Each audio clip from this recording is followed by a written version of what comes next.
I think in this 21st century, one of the major problems is climate change, whereby we are seeing rapid changes occur in the ecosystem. Personally, I think I'm really moved by the words of one Wangari Maathai, who once said that we forget that we are part of this ecosystem. So by harming it, we are equally harming ourselves. And I believe that now that it's not something that is going to change anytime soon, it is time that we decided to step up and take the necessary action that is needed. And for action to be implemented, I think it starts at a personal level. If you guys haven't forgotten, in 2023, Kenya had experienced one of the deadliest droughts. We had animals dying, rivers drying up, and all this is because of climate change. So that's why climate change is one of the most important topics to be talked about in today's age. If you do remember, in 1950s, industrialization period had occurred, where a lot of trees were cut, and that has accumulated and caused what we are facing nowadays, with hot weathers, dried rivers, animals dying.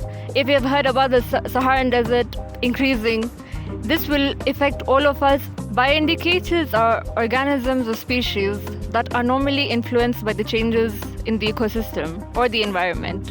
And one of the examples are ants. If you have noticed in your houses or outside in your backyards, there have been various trails of ants coming out, and this is because of the hot weather.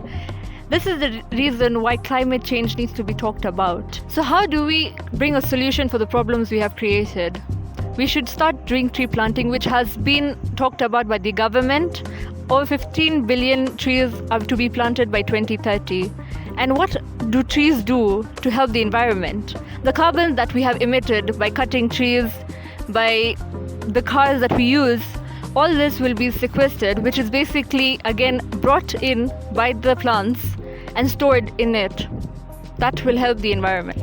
Imagine the analogy of a mother warning her child not to play with fire, but the child does not heed to her mother's advice and keeps on playing with the fire. Over time, the fire spreads and there's loss of property. This analogy applies to Mother Nature, whereby Mother Nature has been warning us about climate change by rising temperatures, extreme floods, but we're not heeding to that. So with time, Mother Nature will discipline us. We have been preaching this gospel of climate action because it's a matter that is so dear and near to us. Just recently, we had California fires and also hurricanes that have been affecting the United States of America.